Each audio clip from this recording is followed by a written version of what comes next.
What's good, my fellow main characters? It is I, your friendly neighborhood buff nerd, BAM! And today, I'm going to be taking you through a 6-week training routine to get speed and physical capacity like Naoya Zenin.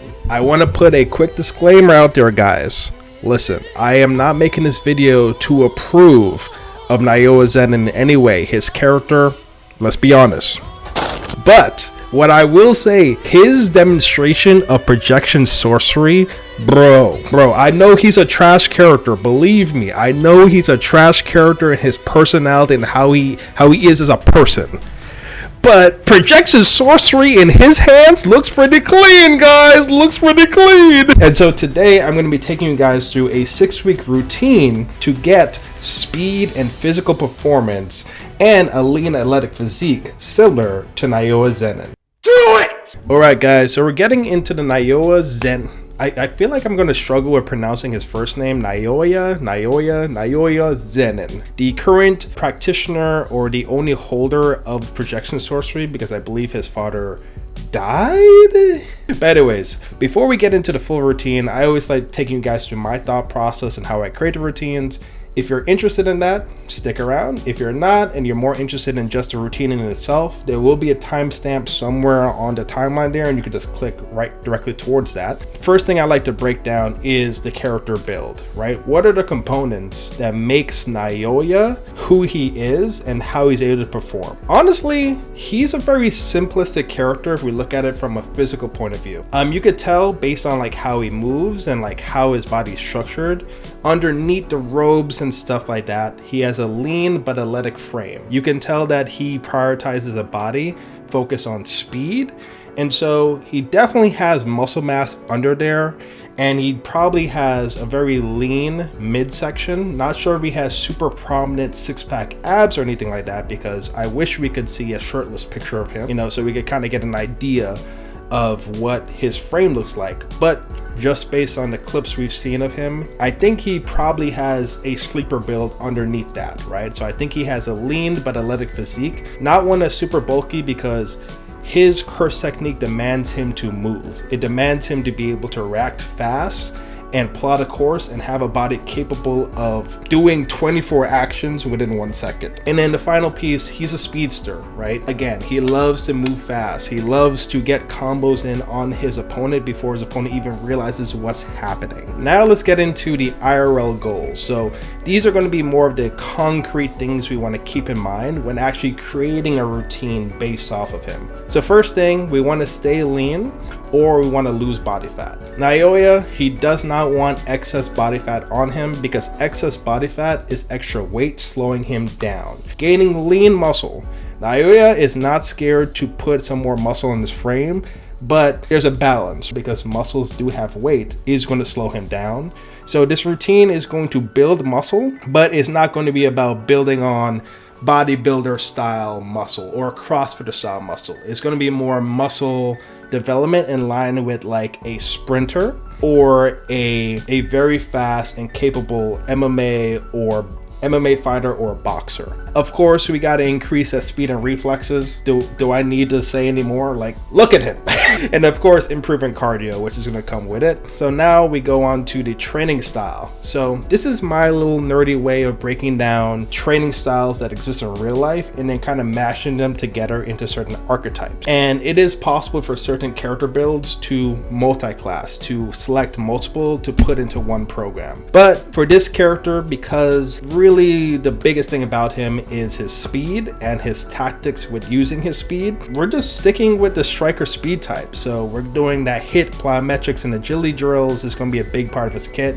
We're still going to do some, now that I think about the routine I've prepared, there is some fighter elements to it, but I would say majority of his kit is going to be striker, 70 to 80%, and then 20% is like that fighter power type. Naoya, even though he has curse energy reinforcement to make himself more durable, no spoilers, but my man is not taking a nice clean punch to the face. Like, Naoya's durability stats is nowhere near the top of the verse, right? And then we move on to the training structure. And I'm going with a full body split for him, and this is going to be a 3-day program with some extracurriculars thrown in. So for example, if you decide to run this program as a Monday, Wednesday, Friday split, Tuesday, Thursday, Saturday, and even Sunday are kind of your rest days slash extracurricular days if you want to take them. Okay, day one, I'm not really going to go into the warm-up part of it. Warm-ups are extremely important. Talking about the warm-ups is going to be boring. So if you guys are interested in going through that, you can either pause the video, or in the description, there's going to be, like, I had the whole routine listed down there so you can check that out for yourself as well. So going into workout one, after you do your warm-up, we have an agility drill that we're going to start off with, which is going to be a big theme for this character. We're going to be doing agility drills before the actual main routine to work on that speed acquisition. The first drill is called the projection footwork basics.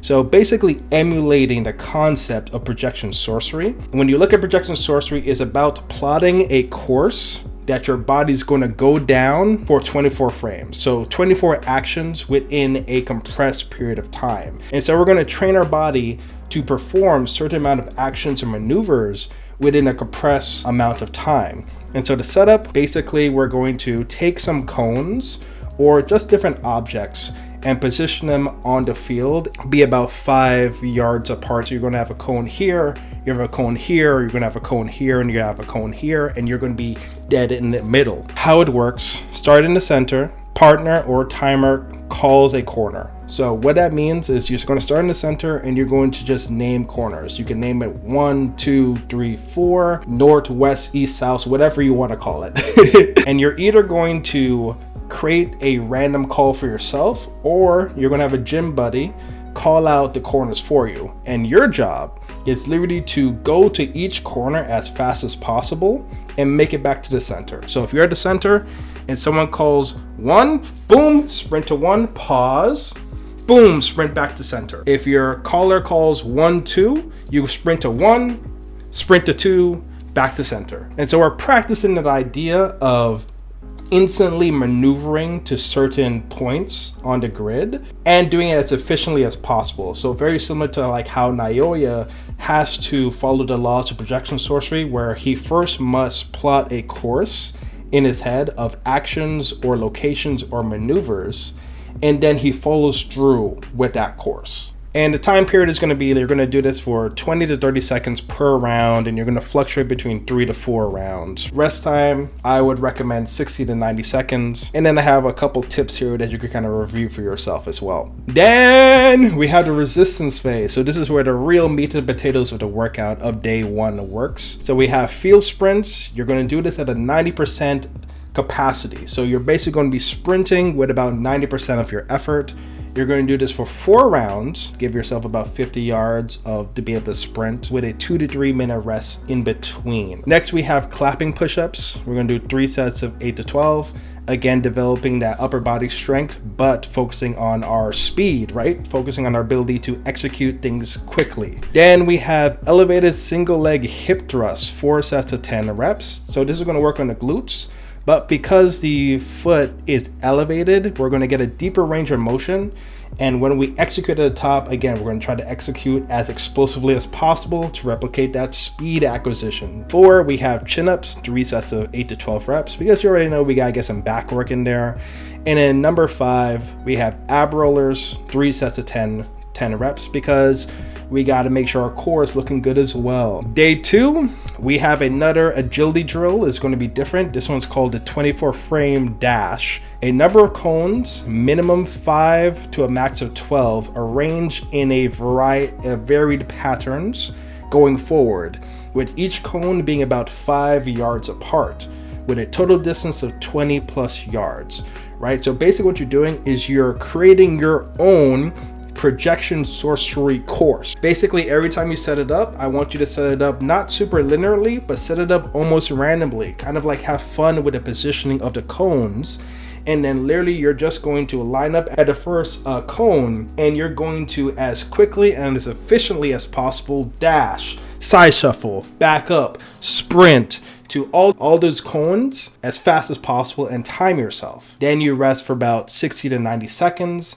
and then you reset back to the front, and your goal is to do it as fast as possible each time. You can choose to keep the same course each time you do this day, but my recommendation, because projection sorcery is so random, constantly have to be aware of your environment and who's around you and choosing the different actions, it will be a little bit more advantageous to you to each day just mix it up, make it a little different, so that way you're not only training your body, you're also training your mind to be able to react. It's more fun that way, the more random you kind of make it. Resistance phase, we have kettlebell swings, 4 sets of 6 to 8 reps. So these are going to be pretty heavy kettlebells, right? Don't do the super light ones that feel pretty easy. Make sure that you're doing it in good form, but I want the weight to feel like it's like 75 to 80% of your capacity, doing 4 sets of 6 to 8 reps with about a 60 to 90 second rest in between. Then we have TRX bodyweight rows, so work on that back, 3 sets of 10 to 15 reps. Then we have Bulgarian split squats, because we gotta work on those quads, we gotta work on those legs, do 4 sets of 10 reps each side. Then we have kneeling landmine shoulder press, which is going to be great for engaging the core, but also working on that shoulders and working on your explosive strength when it comes to punching and throwing hand. Then we have cable ab crunches, right? So 3 sets of 10 to 15 reps, working on that core once again. And then finally, boys and girls, we have day 3. We have agility drill 3, which is called the frame sweep. And so this one's going to be a pretty fun day. To me, Naoya Zenin's training is pretty fun. It kind of adds a little bit more spice and stimulation to your brain when it comes to your workout. So it's not just building muscle, but it's also developing athletic capacity. And that's what I like about it. The frame sweep. So you're going to place 5 balls / objects, so it doesn't have to be balls, but it has to be objects that's pretty easy for you to pick up, randomly within a 8 to 12 yard radius of yourself. And you can scale the number, you can scale with number of balls or given radius. And what does it mean is we're starting off with 5 balls to start, but you can get multiple balls if you truly want. You could get like 5 to 10 balls, whatever amount. Or you can expand the radius in which you position the balls. And all your goal is, you put the balls down, you put yourself in the center, you're going to take 5 to 10 seconds to just mentally map out a route to efficiently get each ball as quickly as possible. Once those 5 to 10 seconds are up, you zigzag around and catch the balls and everything. And then you bring it back to center. And you're going to do that for 3 to 5 rounds. Rest time in between is 60 to 90 seconds. Believe me, it's going to be pretty fun. You're going to be like, oh man, oh snap, look at me, I'm going so fast. Oh no, I dropped the ball, I got to pick it up. At least to me, I found it fun. The final resistance phase for full body day 3, that's going to be dumbbell squats plus shoulder press. So it's a little bit of a superset. You'll take 2 dumbbells, put rested on your shoulders, load up into a squat, come up, minimize the momentum, and throw it up. Do that for 4 sets of 8 to 12 reps. Then we have bodyweight dips, 3 sets of 8 to 15 reps. Afterwards, we're going to dumbbell reverse lunges, 2 bicep curls. So you would execute a reverse lunge, and then as you're in the lunged position, you'll curl the dumbbells into a bicep curl, put them down and reset back at the top, and that'll be 1 rep right there. And you're doing 4 sets of 8 to 12 reps each side. Then you have number 4, which is going to be the single arm bent over rows, 3 sets of 8 to 15 reps. So we're working on that back, getting a little bit more development there. And then finally, our core movement is going to be hanging leg raises, 3 sets of 8 to 15 reps. And so finally, guys, we're going to move on to the bonus, the extracurricular activities that you could do on your rest days or your days in between your full body days. And so to match up with the demands of projection sorcery, I think it would be beneficial for Naoya Zenin, or someone that's trying to aspire to have physical capacity like him, hopefully not a personality like him, but the physical capacity like him. I think practicing a martial art like Jeet Kune Do or Wing Chun in those in-between days would be beneficial, right? Especially with Wing Chun. If you look at his fighting style, he's throwing those combos, he's hitting quickly before the person can react, and that's giving the multi-attack capacity that the Wing Chun practitioners typically have. And then I would say Jeet Kune Do would be a good alternative to Wing Chun, mainly due to the footwork applications of it. And the whole philosophy of Jeet Kune Do is to enact the simplest and the most efficient movement to achieve a specific objective, right? So if you're trying to strike somebody, Jeet Kune Do is not trying to be super fancy and load up and let the person know what's happening. They're about being fast, quick, literally in line with the fighting style of projection sorcery, which is about hitting a person with the most efficient and fast move to the point where they can't react to it. So Jeet Kune Do or Wing Chun, doing that 2 to 3 times per week.